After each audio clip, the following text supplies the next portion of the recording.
Hey guys, welcome back to the Quest for Clarity podcast. I'm your host, Nolan Denaro. We come at you Saturday, June 13th, 2025 today, as we are just about 24 hours removed from Israel's strikes on Iran. There were a number of strikes last night on Iran's nuclear facilities from Israel. Roughly about 100 targets, they are saying, military and nuclear targets that were struck. They killed a number of high-profile military figures in Iran's government. They killed the chief of the Islamic Revolutionary Guards, which was a major deal. They've essentially killed a lot of people in their chain of commands, which set them back for a couple hours as they tried to regroup and figure out what to do in response. And now, as I'm recording this, Iran has responded with a large number of missiles that have been struck at Tel Aviv in Israel. So what happened? So yesterday, of course, Israel launched this strike. Iran has now responded both verbally and with now this physical retaliation. Marco Rubio, the Secretary of State, was the first from the United States to respond from the Trump administration, and he basically said that the United States was not involved in the strike at all, which is a little contradictory to what Donald Trump said a couple hours later, where he said that U.S. was completely informed of this, and Trump just now said that they are supportive of what Israel has done. He was said, of course, was his quote, that he supports Israel in its actions. And now the U.S. military is helping to intercept the Iranian missiles and drones that are coming over and attacking Israel right now in response to their attacks last night. So we're inching closer and closer here to an all-out war in the region that could very soon involve the United States, especially if Iran chooses to retaliate directly at the United States by hitting our embassies in the region or our different bases in the region, which would be absolutely catastrophic, not only to the specific conflict here, but this would have major implications to Donald Trump and the Trump administration that cannot be overstated, and I'm going to get into that in this episode, why I think this would be a catastrophic idea for the United States to get involved in this conflict. So, number one, let's just kind of assess the political landscape right now. In the United States, we have the right wing, which is kind of split off into two factions when it comes to foreign policy. It's the most controversial topic on the right now. There's about half and half, or I think it's trending a little bit more 75-25. There's essentially the old school George Bush neocon style foreign policy guys in the Republican Party that think that this war is completely that what Israel has done, and not only in this strike on Iran, but have been doing in Gaza and in the West Bank, and basically throughout its entire existence. Basically that everything Israel does is just, and that there's nothing that they could do wrong. And a large reason for why they say that is because that AIPAC, the American Israel Political Action Committee, is one of the largest lobbies in D.C. and was the largest donor, actually, in this past election cycle. They've essentially make it their mission to slander and tear down anybody in Congress who does not vote for endless funding of Israel and what Israel does in their conflicts. So that's one side of the Republican Party at the moment, is the hawkish, neocon, warmongering side, in my opinion, that says we should be completely involved in this. And the people like Lindsey Graham, whose tweet, Senator Lindsey Graham from South Carolina, whose tweet in response to this military action was game on. People like Representative Randy Fine from Florida, who said bombs away in his tweet. These people, these sad, pathetic, lonely, insecure people who run our country, who have nothing better to do than essentially sit in their basement and treat this like a video game and vote for endless funding for military conflicts around the world. These people who are all bought by Lockheed Martin and Raytheon and Boeing. These people who essentially make money on the blood of these innocent people who are killed in these military actions, and it's absolutely disgusting. So that's one side of the Republican Party right now. These people who mask themselves as the MAGA people, every election cycle jump on the Trump train, go to Trump rallies and speak and talk about how they love Donald Trump and love the MAGA agenda, even though they vote completely against what the MAGA agenda is in every congressional vote. So that's one side. Then you have the more non-interventionist, depending on the situation, more isolationist wing. The people who have been most outspoken on this side are people like Representative Thomas Massie, Senator Rand Paul. You have figures like Tucker Carlson on this side who have been very openly advocating against all these wars, many of these people were advocating against all the terror wars, the war in Iraq and Afghanistan, Syria, and Libya, and are now people like Tucker Carlson, who is formerly he called himself a neocon and has now completely reverted himself from that position, and now is much more isolationist and non-interventionist. Now, these two sides have kind of up to this point coexisted in a sense. There have been multiple Twitter spats between these two sides, but nothing that has actually devolved into serious policy arguments up to this point. There have been little things and this is even a fight within the Trump administration. I mean, we've seen Mike Waltz, who we previously discussed on the podcast. He was actually fired between this episode and the last episode I recorded. So, well, he wasn't fired. I should rephrase that. He wasn't fired. He was removed from his position and moved to become the UN ambassador. So he was essentially pushed out of his position, and it seemed that the more non-interventionist J.D. Vance, Tulsi Gabbard wing of the Trump administration was winning out in the arguments within the administration. And there was even moments where the administration seemed to be putting some pretty serious pressure on Benjamin Netanyahu and the Israeli government to end their war in Gaza. There was even a report from CNN about, I think it was 3 or 4 days ago, that said Trump told Netanyahu to wrap it up in Gaza, which is shocking given that he is the most pro-Israel president that we've ever had. Now, as I was saying, there's been conflicts all throughout this administration when it comes to foreign policy. The most notable being the bombing of the Houthis in Yemen that was involved with the Signalgate scandal, where the Signal chats were leaked by there was Jeffrey Goldberg, the journalist, was added to the Signal group chat, and it was leaked. But you could see, even within those texts, there's serious conversations. Like J.D. Vance was the only one with any real principled disagreement to the strikes. And you can even see in that interaction there is some disagreement within the administration. Now, this is the first time where this is going to cause a serious fracture within the Make America Great Again movement as a whole.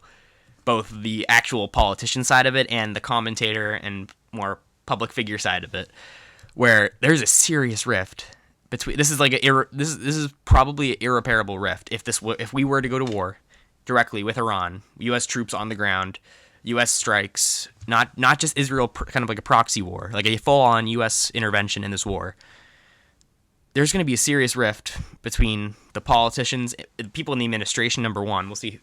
We're going to be very interested to see who reacts in what ways. If they all just follow along and fall in line, or if some people even speak out against it, if this does go forward and happen. Let's see, we just have a couple updates here. Nothing much interesting yet. Anyways, but what we were saying is there's going to be a serious rift, not only within the administration, but in the public discourse as well. And in the modern media landscape, that's equally as important, really, because that's where our information is coming from. The podcast, people like Patrick Bet-David and his team over on his podcast, Tucker Carlson, even Joe Rogan and Theo Von, who've been very outspoken, seemingly. Joe Rogan less so, but Theo Von very outspoken against the actions Israel's been taking in Gaza. So these public figures are honestly much more influential than the people in terms of the public discourse, because they have their guests on the shows, and they really stir up the conversation about should we be involved in this or should we not. And a large amount of them are very much against this, and much of the public fights or different feuds that have been going on about foreign policy have been between them. People like Mark Levin and Tucker Carlson going at it, or Ben Shapiro and Tucker Carlson going at it along ideological disagreements about foreign policy. So this would be absolutely disastrous if we got involved in this, because this would create a complete rift in the MAGA movement, pretty much even a complete split in the movement that I don't think can be repaired. And we have so much to do at home. We finally got our guy in there. We got Donald Trump in there after the craziest election in modern history. We got our guy in there after he was almost shot and almost killed twice. We got him in there after he was arrested. We got him in there after his house was raided. We got him in there after the whole Joe Biden controversy. And after Kamala Harris after they completely almost basically threw Kamala Harris in the presidency because they were hiding that Joe Biden had complete mental decline. We got our guy in there after all this, and now we're just gonna throw it all away to go fight Israel's wars? Give me a break. This is seriously the plan, guys? We're gonna go after all this, and after all the tragedy that is after the complete invasion of migrants that has taken our country by storm over the past 4 years under Joe Biden, the complete opening of our borders, the absolute inflation that has wrecked our economy, the exposing of so much corruption within different pieces of our government, whether it be the CIA, or whether it be the FBI, whether it be the health department, any of this stuff. We finally have our guys in there. And we're going to throw it all away. We're going to fracture this movement to go fight Israel's wars against Iran and continue to funnel our taxpayer dollars to a foreign government that has nothing to do with our interests. Nothing at all. I know for one thing I'll be completely standing against that. And I know that there's a large portion, if not a majority, of the Trump movement that will be completely against this and will stand up and be completely anti-war in Iran. And this also brings me to my next point, which is, why are we giving the liberals and the left, who are so defeated at this point, they can't grab onto anything. They can't do anything right now. They have nothing that unifies them. There's nothing that like they had in 2017 or 18 with whether it was the women's marches or the anti-gun marches. They had some serious movement, and then it all culminated, of course, with Black Lives Matter. There were some serious movements that gained some traction and helped over time to slow down Trump's progress in his first term, and then culminated with Joe Biden getting elected in 2020 by giving us a sense of chaos. It's chaos because Trump's in there. Trump brings chaos, therefore vote for Joe Biden to bring sanity and calm. There's nothing like that this time around, guys. You don't understand how lucky we have it right now. The left cannot gather and cannot unify on a single thing right now because they're all so crazy. And we're going to seriously throw this all away to go fight for Israel? No. By doing this, we are giving them something to unify on, because even if politicians all vote to send funding to Israel over and over and over, their base doesn't want that. Much of their base is fundamentally anti-war, but we're giving them something to unify against, because I know that there's many people, a lot of the left will unify against this. Many people in the center and the independents will unify against this because they're tired of paying for wars in the Middle East that have done nothing but harm our own country. And there's a large portion of the right that will be against this. Why would we choose, as the MAGA movement, to hop on this bandwagon of war that'll create a large anti-war movement? This could be like Vietnam levels of anti-war movement, anti-Iraq levels of anti-war movement. Why are we choosing to do this? We're choosing to throw away all the momentum we have. We're on the precipice of doing incredible things for this country when it comes to our immigration policy, when it comes to our economy. There's so many good things on the horizon. When it comes to reforming our agencies, we can reform the health department. What are we doing in Iran? What are we doing backing Israel in this war that has nothing to do with us? So I just want to close with focusing on, I mentioned Tucker Carlson a few times. He's been the best on this issue. His evolution has been absolutely incredible on this issue, from going to kind of being a little bit not wanting to talk about it to now being fully against this war. And his newsletter today, in response to the attacks overnight, is very interesting. He opened with a quote that I had forgot about. That was from Donald Trump's inaugural speech back in January of 2017, from his first term. He said, "From this day forward, we will be only America first. America first." That's the quote. And Tucker reiterates in this newsletter that this is the biggest test of Donald Trump's life, and that this will be the time to prove that he really meant that.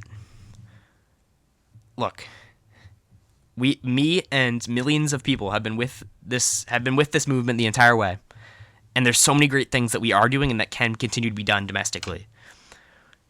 Why are we focusing so much of our attention on a conflict across the world that has nothing to do with us, and against a regime that poses no plausible threat to the United States, whether they have a nuke or not?